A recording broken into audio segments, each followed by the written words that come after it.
우린 지난 주일 요한이 받은 마지막 계시를 세상에 증언하라고 두 증인을 세웠다는 것을 살펴보았습니다.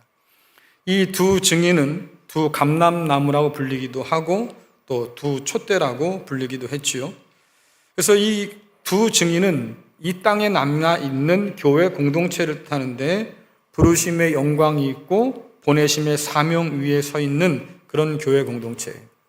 말씀해 보니까 하나님께서 이 교회 공동체 위에 굉장히 큰 권세를 주셨다라고 하고 주님께서는 이 권세에 대해서 천국의 문을 열고 닫을 수 있는 권세다 이렇게 말씀하셨어요. 그러니까 그 말씀에 주시는 그 말씀에 우리가 믿음으로 반응한 자들에게는 하나님의 나라의 문이 열리겠지만 그렇지 않는 자들에게는 그 문이 닫힐 것이고 결국 심판에 이르게 될 거다라고 하는 아주 무서운 경고와 함께 주어진 거죠. 그래서 교회가 하나님께로부터 이 놀라운 권세를 받았다고 하는 것은 교회가 그것 가지고 뻐기고 하려고 하는 것이 아니고 진리를 온전히 증거하는데 사용하라고 이 권세를 주신 거예요. 이 권세를 가지고 교회가 세상을 향해서 말씀을 증거할 때 교회는 세상으로부터 미움을 받고 주님의 재림이 가까울수록 그 핍박은 더 거셀 것이다 라고 성경은 경고하고 있죠. 자, 요한계시록 11장 7절에서 8절 말씀 같이 읽겠습니다. 시작. 그들이 그 증언을 마칠 때 무적행으로부터 올라오는 짐승이 그들과 더불어 전쟁을 일으켜 그들을 이기고 그들을 죽일 터인즉 그들의 시체가 큰 성 길에 있으니 그 성은 영적으로 하면 소돔이라고도 하고 애굽이라고도 하니 곧 그들의 주께서 십자가에 못 박히신 곳이라. 아멘. 7절 말씀에 보면 무적행으로부터 올라오는 짐승이 하나 있는데 이 짐승이 두 증인과 함께 싸울 거다. 그냥 싸우는 것이 아니라 말씀 보니까 전쟁이 난다. 그만큼 치열한 싸움이 있겠다라고 하는 것이고 그 전쟁에서 두 증인이 진다. 그렇죠? 지고 죽임을 당한다라고 얘기하고 있어요. 좀 끔찍한 노릇인데 그렇다고 하면 교회 공동체가 전쟁에 비유될 만큼 그렇게 끔찍한 아주 치열한 영적 싸움을 벌일 대상이 누굴까라고 하니까 짐승이다 그랬어요. 이 짐승의 정체가 뭐냐? 한 가지 단서는 7절에 있죠. 무적행에서 올라오는 짐승. 이미 앞에 살펴본 것처럼 사탄이라고 얘기하고 또 이 사탄이 활동하는 곳이 어디냐라고 하니까 8절에 그 비밀이 나타나 있습니다. 8절에 보니까 큰 성이라고 불리기도 하고 또 영적으로 하면 소돔이라고 하기도 하고 다른 말로 하면 애굽이라고 말하기도 하고 주님께서 십자가에 못 박히신 곳이다 이렇게 말씀해요. 여러분 주님께서 십자가에 못 박혔다. 어디서 박히셨죠? 어디서? 주님께서 십자가에 못 박히신 큰 성은 어디예요? 우리가 생각할 땐 예루살렘이잖아요. 그렇죠? 근데 그 예루살렘을 오늘 뭐라고 말합니까? 소돔이라고 하기도 하고 애굽이라고 하기도 해요. 도대체 무슨 말씀을 하고 싶은 걸까? 자, 그 짐승이 두 증인을 죽인 곳은 주님께서 십자가에 못 박히신 곳 예루살렘이라고 생각을 하는데 한편으로 보면 성격적으로 영적으로 보면 타락한 소돔과 같고 하나님을 대적한 애굽과 같다. 그러니까 아마 이런 그림을 생각할 수 있을 것 같아요. 그림 한번 보여주세요. 네.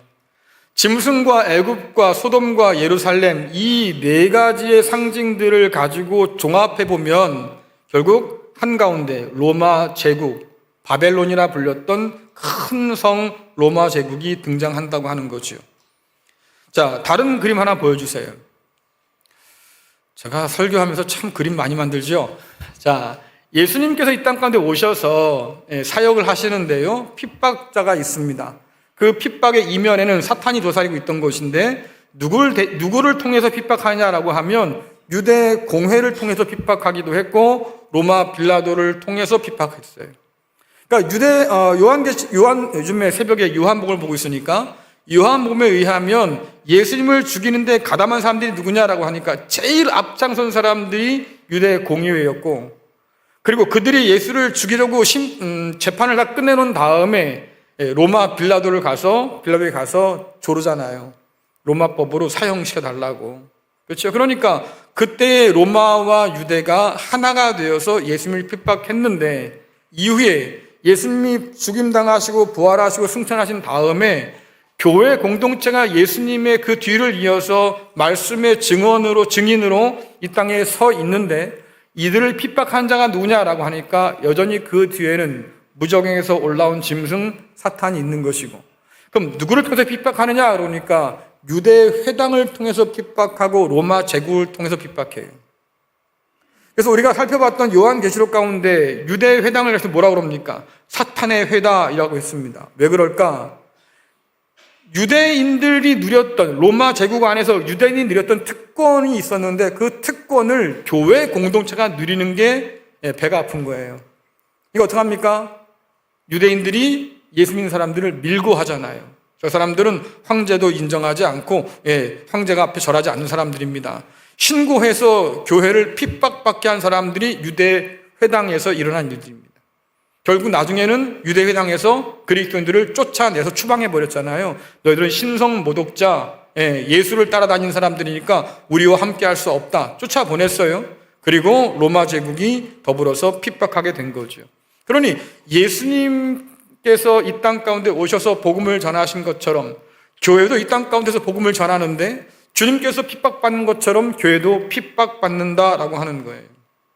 그래서 세상 가운데서 교회가, 그리스도 예수의 몸인 교회가 세상으로부터 핍박받는다, 심지어 죽임을 당한다고 얘기했다고 하면 그것이 곧 주님께서 죽임당한 예루살렘과 뭐가 다르냐. 주님께서 예루살렘에서 유대 공회에 잡혔고 로마 빌라도에게 사형을 언도받아서 십자가 처형당한 것처럼 오늘 이 세상에서 교회 공동체가 그렇게 핍박당하고 있다. 그러니 여기가 곧 주님께서 돌아가셨던 그 예루살렘과 같은 곳이기도 하고, 교회는 그 주님의 뒤를 이어서 계속 증인의 사명을 감당하고 있다고 지금 얘기하고 있는 거죠. 그래서 요한계시록 18장에 보니까 로마를 어떻게 묘사하냐면 피가 가득한 성이라고 묘사합니다. 자, 요한계시록 18장 24절 같이 읽겠습니다. 시작. 선지자들과 성도들과 및 땅 위에서 죽임을 당한 모든 자의 피가 이 성 중에서 보였느니라 하더라. 아멘.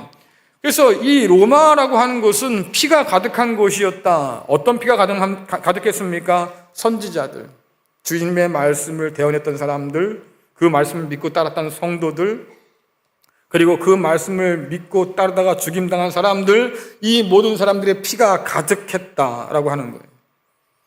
그러면 이 두 증인이 죽임을 당한 때가 언제냐라고 하니까 증언을 마칠 때라고 했는데요. 이 증언을 마칠 때라고 하는 것은 그리스도 예수의 사역을 떠오르게 하지요. 주님께서 이 땅 가운데 왜 오셨을까요? 주님께서 이 땅 가운데 왜 오셨지요? 하늘나라가 너무 지루해서 관광하러 오셨을까요? 그건 아닐 거잖아요. 그렇죠. 성경 보니까 내가 십자가에 내 자신을 내어주러 왔어. 죽으러 오신 거예요. 그 십자가를 통해서 주께서 뭘 이루시려고요? 하나님의 새 창조의 문을 열어 젖히기 위해서, 하나님 나라를 이 땅 가운데 가져다 주시기 위해서 결국 십자가에서 주님은 이 지상의 모든 사역들을 다 완수하셨습니다. 그래서 주님께서 십자가에서 마지막 숨을 내쉬면서 운명하실 때 뭐라고 하십니까? 다 이루었다. 그게 뭐예요? 아버지께 받은 모든 사명들을, 이 땅에서 감당할 모든 일들을 난 다 이루었다. 그런데 성경을 면밀히 보시면 주님께서 이 사명을 이루시기 위해서 하나님의 때에 따라 움직인 걸 볼 수 있어요. 그래서 성경에 뭐라고 말하냐면 주님께서는 때가 되셔서 이 땅에 오신 분이시고 또 십자가로 나가시기 전까지 하나님의 때를 바라보시다가 때가 되어서 자신을 내어주셨다고 하는 거죠. 내가 이제 너희를 떠날 때가 가까이 왔다. 이렇게 말씀하시니까. 주님의 모든 사역은 하나님의 때에 맞춰져 있었다. 그렇다고 하면 그 주님의 사역을 이어받은 교회 공동체가 감당하는 그 모든 것들, 다시 말해서 증언할 그 모든 것을 마칠 때가 언제냐? 우리가 끝을 정하는 게 아니잖아요. 하나님께서 정하신 그 마지막 때가 되었다라고 하는 거죠. 더는 우리의 증언이 필요하지 않을 때가 되었다. 그때가 곧 종말의 때다라고 하는 거예요. 자, 마태복음 24장 14절 읽겠습니다. 시작. 이 천국 복음이 모든 민족에게 증거되기 위하여 온 세상에 전파되리니 그제야 끝이 오리라. 아멘. 그제야 끝이 온다. 하나님이 정한 그때가 이제 온다라고 말씀하시는 거예요.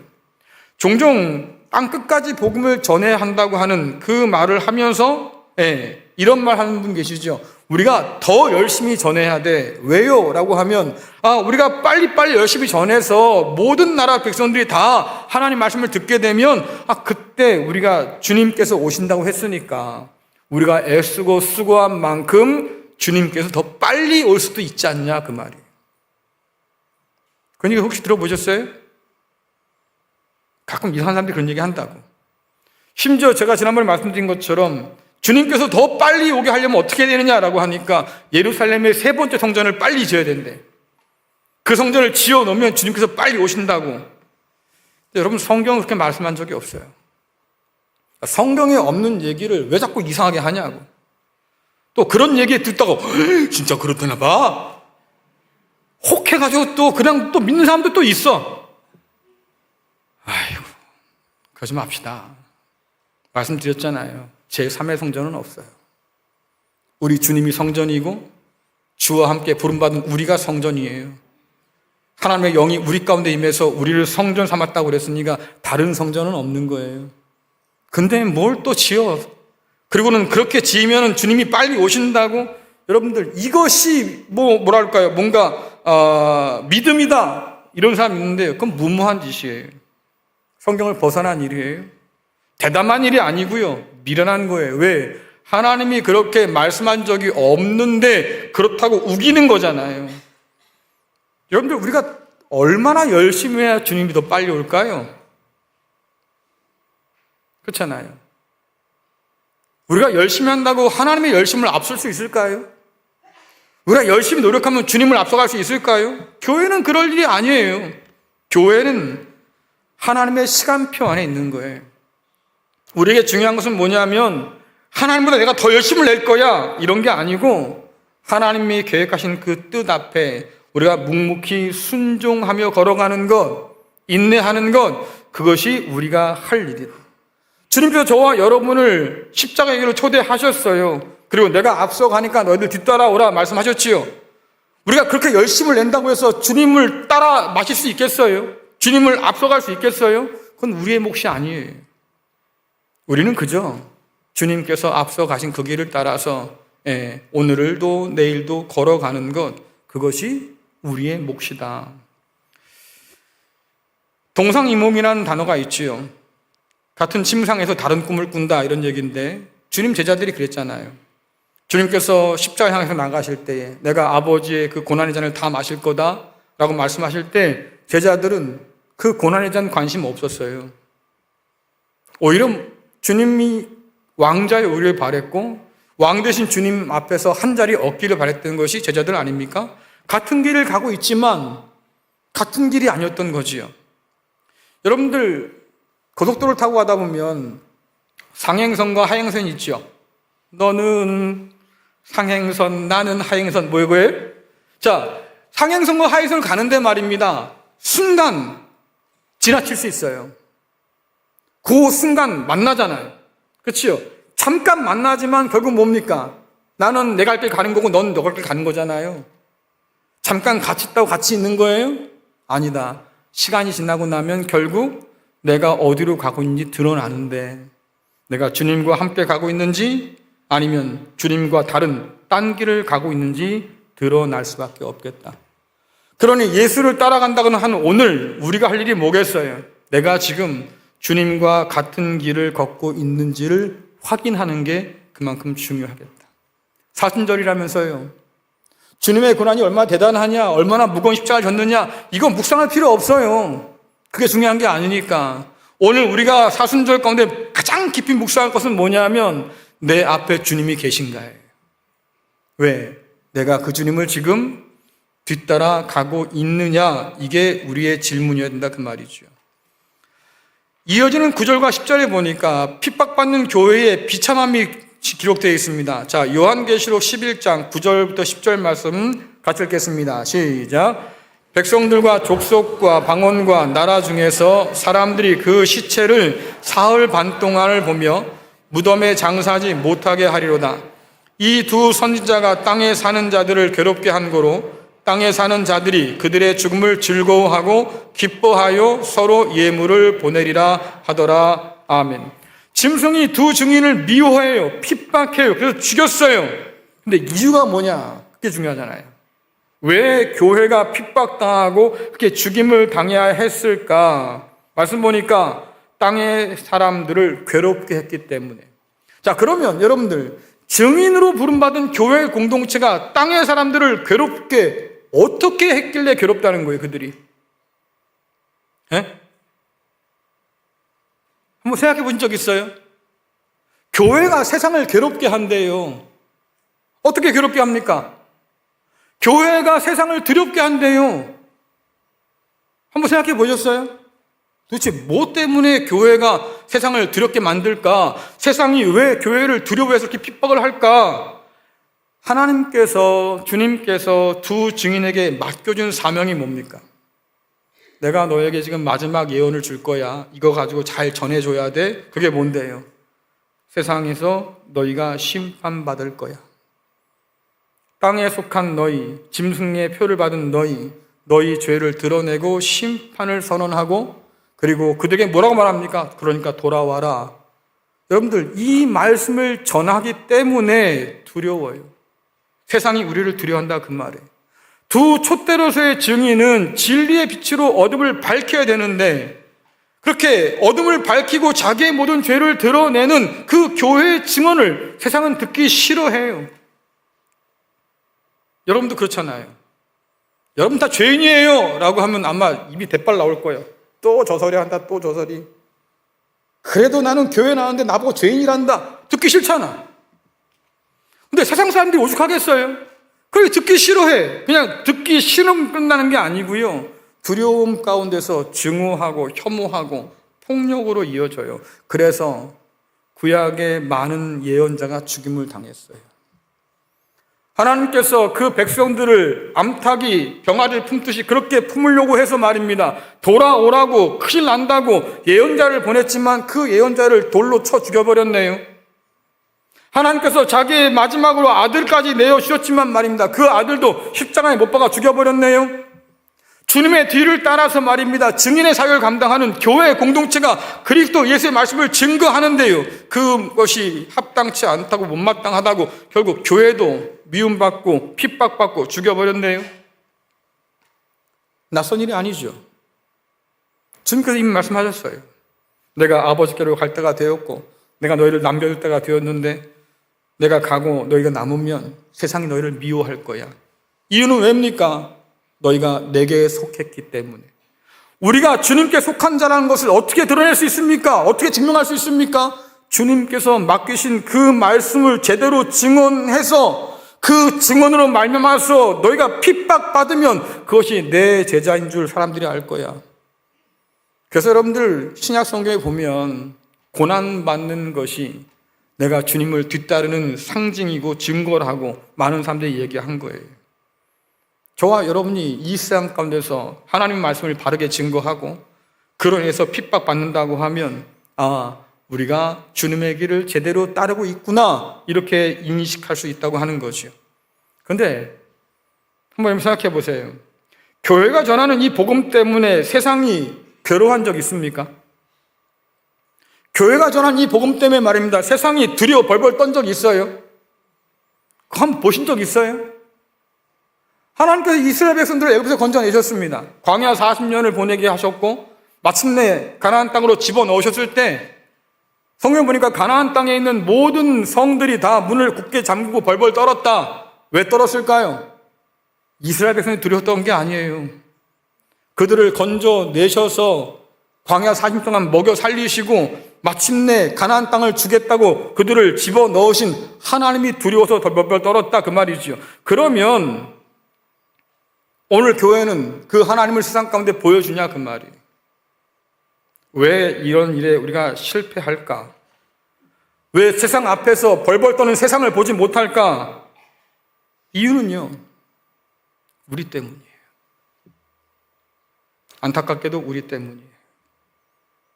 공의와 긍휼의 하나님, 정의와 사랑의 하나님, 성경 분명히 양면의 하나님을 우리에게 알려주는데도 불구하고 그 하나님을 우리조차 믿지 않지요. 아마 여러분들 그럴 겁니다. 공의의 하나님은 부담스러워요. 공의의 하나님은 두려워요. 어둠 가운데 빛이 임하면 그들이 싫어한다고 그랬습니다. 왜? 자기의 죄, 자기의 어둠을 다 드러내니까. 그럼 공의의 하나님을 왜 우리는 그렇게 부담스러워할까? 캥기는 게 있는 거지. 저분께서 내 속을 다 뒤집어 놓아서 내 속에 있는 걸 다 끄집어내면 내가 감히 어떻게 설 수 있을까? 사실은 그게 은혜인데, 그래서 우리가 하나님께 돌아와서 넙죽 엎드려서 잘못했다고 회개하고 하나님의 긍휼을 받아 누릴 수 있을 텐데, 근데 그 공의의 하나님은 부담스러워 싫어. 그리고는 그냥 긍휼의 하나님만. 근데 여러분들 그 긍휼의 하나님이 얼마나 만만해요. 여러분들이 뭔 짓하고 살아도 다 용서해 준다며. 그러니 그 하나님이 만만하니까 별로 신경 쓸 것도 없어. 그냥 내가 마음대로 살아도 뭐 하나님이 나를 지지해 줄 텐데. 그러니 경외의 함을 잃어버려요. 우리도 두려워하지 않는 하나님을 세상이 두려워할까요? 우리도 믿지 않는 하나님을 세상이 믿으려고 할까요? 여러분 십자가를 보세요. 우린 저 십자가를 사랑이라고만 말하지만, 그러나 그 십자가의 사랑이 그냥 우리에게 주어진 게 아니에요. 하나님이 그 아들에게 진노의 잔을 다 쏟아 부어서 그 아들이 우리 대신 그 죄값을 다 치르셔서, 그럼 저 십자가는요, 공의가 드러난 곳이잖아요. 하나님의 사랑과 긍휼의 상징이 이전에 하나님의 진노가 얼마나 심각한지 우리에게 보여주는 공의의 상징이거든요. 근데 우리는 그것을 보지 않으려고 해요. 그냥 사랑의 하나님만 내가 믿는 하나님인 줄 알지요. 그러니 우리가 이단이지. 그렇게 믿는다고 하면. 로마 시대 때 이단이 하나 있었습니다. 마르시온이라는 사람이 있었는데요. 이 사람이 뭐라고 하는지 아십니까? 성경을 아주 열심히 읽던 사람이에요. 제법 믿음도 있다는 사람이었고 확신도 뛰어난 사람이었지요. 그가 어느 날 읽다가 보니까 뭐라고 그러는지 아십니까? 이상하다. 성경의 하나님은 심판의 하나님이신데 신약의 하나님은, 구약의 하나님은 심판의 하나님인데 신약의 하나님은 사랑의 하나님이네. 어떡합니까? 구약을 버렸어요. 나는 신약의 하나님, 사랑의 하나님이 필요한 거지 구약의 하나님이 필요한 게 아니에요. 버렸어요. 그게 이단이죠. 오늘 우리도 잠정적 이단일 수 있겠다. 공의의 하나님을 제대로 깨닫지 못해서 내가 받은 은혜가 하나님께서 아들을 희생한 것이라고 하는 것을 알지 못한다고 하면, 그래서 줄창 그냥 사랑의 하나님만 외친다고 하면, 여러분 우리가 이단이죠. 다른 게 이단이겠어요? 어둠은 빛을 싫어해요. 좋아하지 않지요. 여러분이 잘 아시는 것처럼 빛은 어둠을 이겨요. 그렇죠? 근데 만약에 우리가 빛을 포기한다고 하면 어떤 일이 벌어질까요? 전혀 다른 스토리가 쓰여질 겁니다. 주께서 뭐라고 말씀하십니까? 빛을 감춘 등불 소용없다 그 말이에요. 사람이 등불을 켜서 높은 데 두지 않겠냐? 그래서 방이 환해지지. 근데 그 등불을 켜가다가 거기다 대박을 덮어놓으면 그 빛을 가릴 거 아니냐? 그러면 여전히 어두울 거 아니냐 그 말이에요. 그런 것은 필요 없다. 소금이 짠맛을 가지고 있어야 소금이지, 만약에 그 짠맛을 잃어버리고 나면 무슨 소용이 있겠냐? 그냥 땅에 버리고 밟힐 것이지. 맞아요. 주님께서 맡기신 그 사명을 제대로 감당하지 못해서 우리조차도 어둠의 친구가 될 수 있다고요. 이 자리에 앉아서 예배 드리지만 여러분 안에 뭐가 있는지 한번 생각해 보시라 그 말이에요. 정말로 주님의 진리의 빛이 나를 밝히고 있을까? 그 빛을 안고 살아가는 나로 말미암아서 세상이 밝아질 수 있을까? 이걸 고민하지 않는다고 하면, 그래서 짠맛을 잃어버린 소금으로 살고 빛을 감춘 등불처럼 산다고 하면, 여러분들 성경의 경고는 무서워요. 너희가 먼저 망할 거야. 그러니 긴장할 수밖에 없는 거지요. 다시 한번 살펴보는 거예요. 교회는 여전히 주님의 길을 따를까? 거기에 우리의 존재 이유가 있는데 교회는 정말로 주님의 길을 뒤따르며 살아가고 있는 것인가? 여러분들은 목사를 어떻게 평가합니까? 위대한 목사, 큰 목사, 대단한 목사, 뭘로 평가하셔요? 아유, 그 양반이 와가지고 교회가 그냥 미어 터진대. 아, 그럼 박수 줘야지. 훌륭한 목사님이라고. 아유, 그 양반이 와가지고 사업을 얼마나 잘했는지 땅이 막 그냥 막 늘어나. 교회 재산들이 막 늘어나. 그럼 여러분 박수 칠 거예요. 근데요, 여러분들. 하나님도 그러실까요? 목사를 평가하는 하나님의 기준도 그럴까요? 그럼 저 말고 여러분 생각해 보십시오. 하나님은 여러분을 무엇으로 평가할까? 그리스도 예수의 길을 내가 지금 온전히 뒤따르고 있을까? 내게 맡겨주신 그 사명을 잘 감당하고 있는가? 여러분, 이것으로 우리를 평가하시겠지요. 그러니 이 말씀 앞에서 우리가 깊이 고민할 것은 다른 게 아니에요. 아까도 말씀드린 것처럼 내 앞에 주님이 계실까? 나는 그 주님의 길을 뒤따라서 오늘도 걸어가고 있을까? 핍박이 없는 길을 찾고 부담스럽지 않은 길을 찾고 주님께서 분명히 말씀하신 그 길을 너무 부담스러워해서 이 길은 아니야.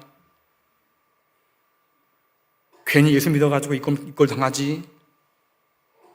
그냥 빨리 딴 데로 옮겨버릴까 봐. 이런 생각하고 산다고 하면 우리는 지금 한참 엇나가고 있는 거다. 주님의 충성된 두 증인의 죽음은 짐승과 그에 속한 사람들에겐 엄청난 승리고 엄청난 기쁨처럼 보였을 거예요. 속이 다 시원했겠지. 눈의 가시가 사라졌으니까, 알터니가 빠졌으니까, 목에 걸린 가시가 사라졌으니까 얼마나 속이 시원했을까. 그러니까 기쁨 가운데서 말입니다. 그 승리에 도취돼서 서로가 서로에게 기뻐하고 즐거워하고 심지어 선물도 보내면서 축하했어요. 야, 그놈이 드디어 사라졌다. 그리고 어떡합니까? 그 두 증인의 시신을 그냥 장사하지 않고 걸어뒀어요. 전시했어요. 여러분, 사람이 가장 두려워하는 죽음이 어떤 죽음일까요? 예? 급사일까요? 객사일까요?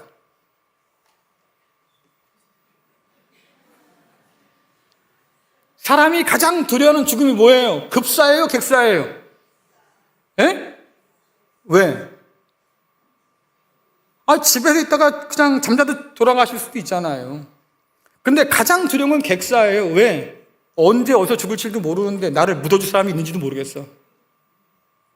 그래서 사람이 말입니다. 집에 밖을 나갔다가 돌아와 죽는 게 복이라고 하는 거예요. 적어도 나의 임종을 지킬 사람이 있고 나의 죽음을 기릴 사람이 있고 나를 묻어줄 사람이 있으니까. 전쟁이 나면 대부분 병사들이 다 객사하지요. 그렇죠? 전쟁 나서 죽었다고 누가 묻어줍니까? 안 묻어줘요. 안 묻어줘. 전략적으로 묻어주지 않는다 그 말이에요. 왜? 우리가 이렇게 힘이 세. 다 무찔렀어. 보여줘야지. 너희도 내가 까불면 이 꼴 내는 거야. 조심해. 경고해야지. 이스라엘 백성들이 말입니다. 유다 백성들이 로마에 저항해서 항거했을 때 반역자들을 다 어떻게 처리합니까? 십자가에 못 박아서 널어놓잖아요. 장사 안 해줘요. 짐승 가서 쪼아 먹고 썩어가도 그냥 걸어놓는다고. 왜? 자기의 승리를 드러내고 싶은 거예요. 그리고는 다시 덤비지 못하도록 경고해주고 싶은 거잖아요. 오늘 교회 공동체가 그런 비참함을 당한다. 증인의 사명을 감당하는 교회 공동체가 죽어도 묻히지 못한 채 사람들에게 조롱거리와 웃음거리가 되도록 그렇게 널려 있다. 비참하다 그 말이죠. 그런데 굉장한 반전이 일어나요. 자, 요한계시록 11장 11절 12절 같이 읽겠습니다. 시작. 3일 반 후에 하나님께로부터 생기가 그들 속에 들어가매 그들이 발로 일어서니 구경하는 자들이 크게 두려워하더라. 하늘로부터 큰 음성이 있어 이리로 올라오라 함을 그들이 듣고 구름을 타고 하늘로 올라가니 그들의 원수들도 구경하더라. 아멘. 11절 12절을 보면 교회가 주님을 뒤따르고 있다는 것이 더 분명하게 드러나는데, 특히 묻히지 못해서 전시되어 있던 3일 반의 시간, 많이 보던 시간이잖아요. 3일 반의 시간. 자, 그림 한번 보여주세요. 자, 예수님께서 이 땅 가운데 오셔서 지상 사역을 3년 하셨습니다. 그렇죠? 3년 동안 복음을 전하시고 하나님 사람들 앞에서 능력을 보여주기도 하셨고 회개하라고 말씀도 하셨고 하나님 나라에 소개했어요. 그리고 나서 죽으시고 3일 동안 무덤에 갇혀 계셨다. 그 이후에 부활과 승천하셔서 영원한 영광 가운데 들어가셨다. 이것이 복음서의 내용인데 옆에 보시면 교회 공동체도 마찬가지다. 교회가 지상 가운데 있는 그 3년 반 상징적으로 했습니다. 상징적 시간이에요. 42달의 그 기간 동안에 증인의 사역을 감당했는데 죽임을 당하고 핍박을 당해서 말입니다. 무덤에 묻히지 못하고 3일 반 동안 죽은 채 그냥 전시되어 있었잖아요. 그러다가 하나님께서 그들을 부활시키셔서 영광 가운데 올라오게 하셨다. 연결된 상징적인 숫자들이에요. 이것이 보여주는 표가 뭡니까? 교회는 예수님을 뒤따라간다. 예수님처럼 이 땅 가운데서 복음을 전하고 그것 때문에 고난을 받고 죽임을 당하고 부활하고 승천해서 하나님의 영광 가운데 들어간다. 교회가 사명을 따라 살 때 고난 받겠지만 그러나 결과적으로 영광을 반드시 얻게 된다고 말씀하고 있는 것이고 바울은 이것을 가지고 뭐라고 합니까? 우리의 고난이 결코 헛되지 않는다. 여러분들 요한복음 11장 25절 26절 같이 읽겠습니다. 시작.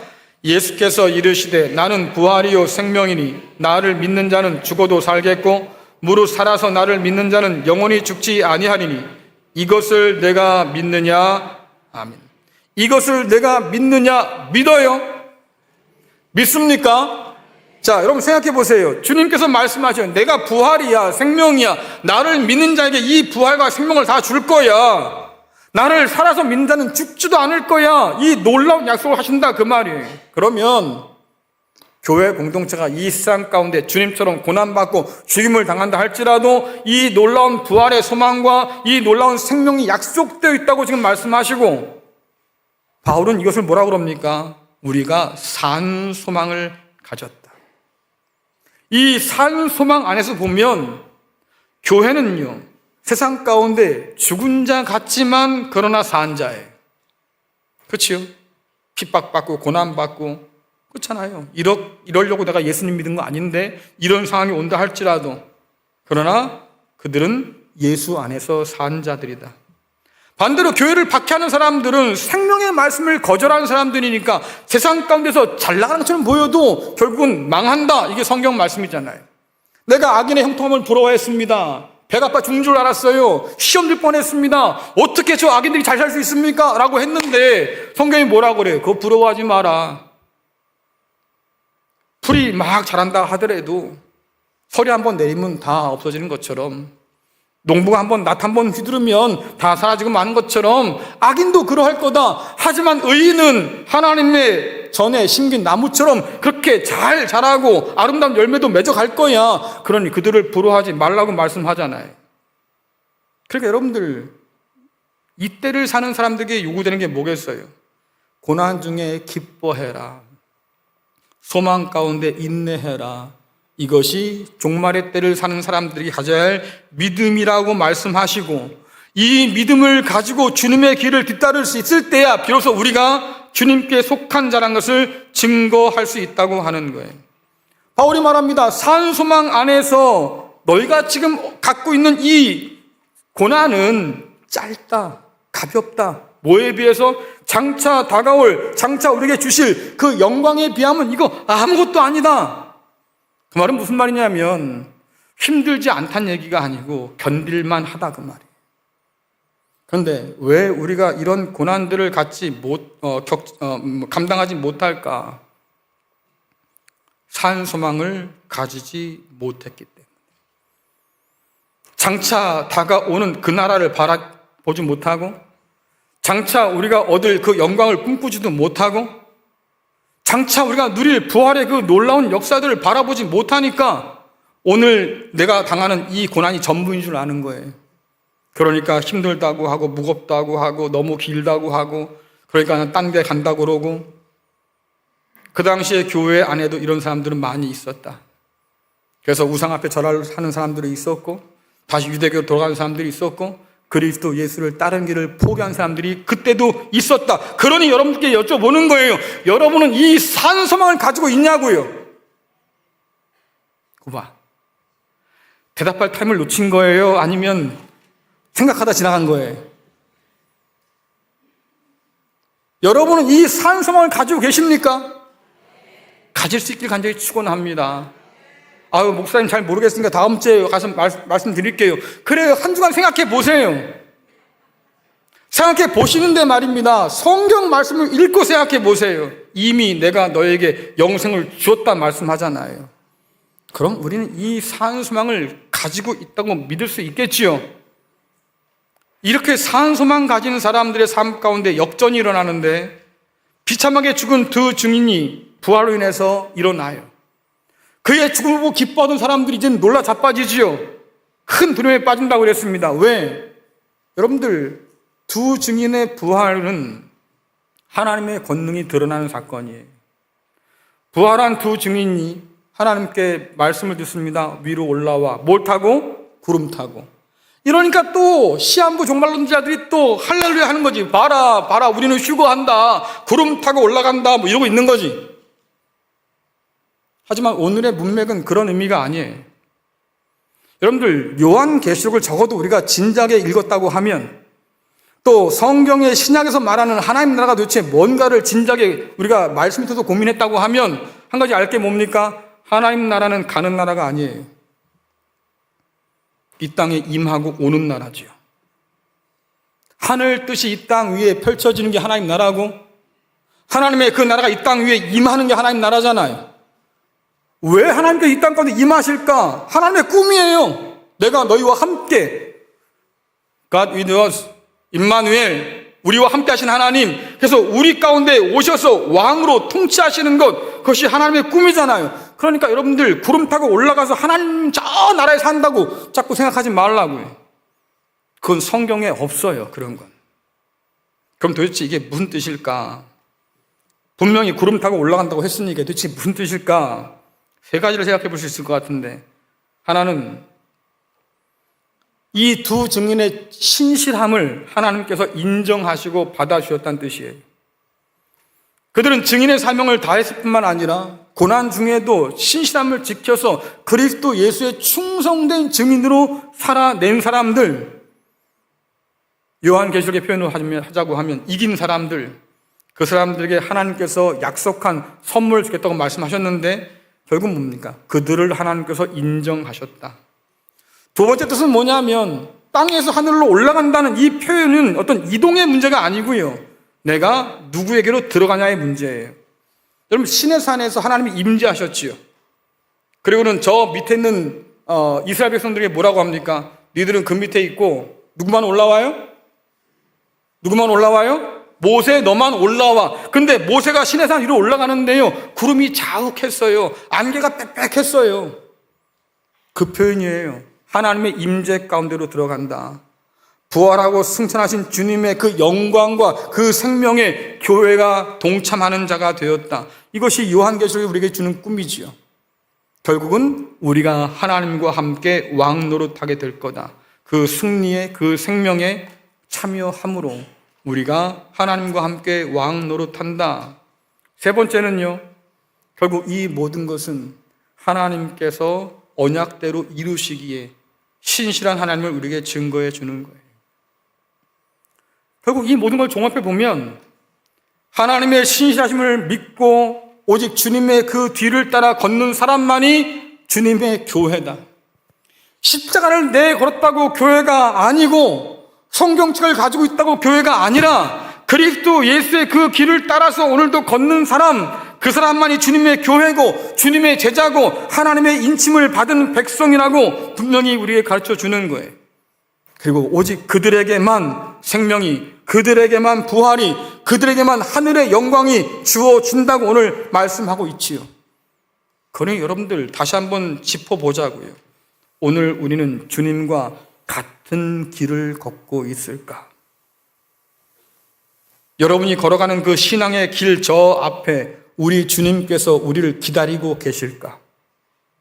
이것이 중요한 까닭은 그래야만 교회라고 불릴 수 있기 때문이에요. 고난받는 교회를 통해서 하나님이 굉장히 놀라운 일을 행하시는데, 요한계시록 11장 13절 14절 마지막으로 읽겠습니다. 시작. 그때 큰 지진이 나서 성 10분의 1이 무너지고 지진에 죽은 사람이 7천이라. 그 남은 자들이 두려워하여 영광을 하늘의 하나님께 돌리더라. 둘째 화는 지나갔으나 보라 셋째 화가 속히 이르는도다. 아멘. 아직 하나 남았다 그 말이지요. 안심하지 말아라 그런 얘기인데, 자, 심판은 하나님의 살아계심과 그분의 권능을 드러내는 통로에, 큰 지진으로 인해서 성의 10분의 1이 무너졌고 7천이 죽었다. 여러분 7천은 좀 익숙한 숫자 아닌가요? 어디서 봤어요 이 숫자? 예? 하나님께서 바알에게 입 맞추지 아니하고 절하지도 아니하는 사람 남겼다 그랬잖아요. 그렇죠? 그 사람들만 남은 자예요. 구원받는 사람. 근데 오늘 말씀은 그걸 뒤집어요. 그들이 죽었다. 예수를 믿는 사람이 죽었다는 것이 아니라 하나님을 믿지 않는 사람 가운데 7천이 죽었다. 그러면 한번 생각해봐요. 아니 지진이 큰 지진이 났다면서요. 그렇죠? 큰 지진이 나면 성의 10분의 9가 무너져야 큰 지진이지 10분의 1만 무너졌는데 뭘 큰 지진이겠어요? 예? 그 성이 얼마나 큰지 모르겠지만 7천 명이 죽고 나머지 남았다? 어떻게 보면 큰 지진이 아닐 수 있는 거잖아요. 근데 큰 지진이 일어났다. 그리고 성의 10분의 9가 남았고 나머지 7천을 제외한 사람들이 살아남았다. 결국 이 얘기는 뭐냐면 오늘 교회가 고난 중에도 말씀의 빛을 높이 들어야 할 사명을 다시 한번 보여주는 거예요. 아직도 세상 가운데는 하나님께로 돌아와야 할 사람들이 많이 남았다고 하는 것이고, 하나님은 교회를 통해서 그 사람들을 찾고 돌아오라 말씀하신다고 우리에게 보여주고 있는 거죠. 심판을 통해서 하나님을 알게 된 자들이 두려움 가운데 하나님께로 돌아와서 영광을 돌렸다. 하나님은 오늘 이것을 보기를 원하시는 거예요. 그러니 한번 여러분들 말씀을 정리하면서 생각해 봅시다. 여러분 교회가 뭡니까? 교회가 뭘까요? 상당히 근본적인 질문인데 교회가 뭘까? 주님의 뒤를 뒤따라서 십자가의 길을 걸어가는 사람, 그 맡기진 사명을 따라서 진리를 선포하는 사람, 그러다가 때로는 핍박받고 죽임까지 당한다 할지라도 그 길을 포기하지 않는 사람, 그 사람만이 교회다. 오직 주님의 뒤를 따르는 자만이 그 약속의 영광을 받을 수 있다고 성경은 얘기하는 거예요. 그러니 여러분들 제발 복음을 좀 진지하게 대하세요. 목숨 걸어야 할 것으로 대하라 그 말이에요. 일주일에 한 번 끽해야 교회 나오는 것으로 만족하지 말라 그 말이에요. 그것은 우리가 주님을 뒤따라간다는 증거가 되지 못한다. 주님의 말씀을 가지고 온전히 선포하고 그 말씀에 따라 순종하고 그러면서 세상 가운데 하나님의 살아계심을 증거하느냐. 때로는 그것 때문에 핍박받고 죽기도 하겠지만 포기하지 않고 그 길을 따라 걷느냐. 산 소망을 바라보면서 오늘 주님을 뒤따라 걷고 있을까? 이 질문에 답할 수 있고 그 길을 따라 진짜로 걸어가는 사람만이 교회라고 주께서 말씀하고 계신 거예요. 저는 우리 양평장로교회가 이 자리에 예배하는 바로 여러분들이 그 교회 될 수 있기를 간절히 축원합니다. 하늘의 산 소망을 가지고 오늘 믿음으로 살아내는 저와 여러분 될 수 있기를 간절히 축원합니다.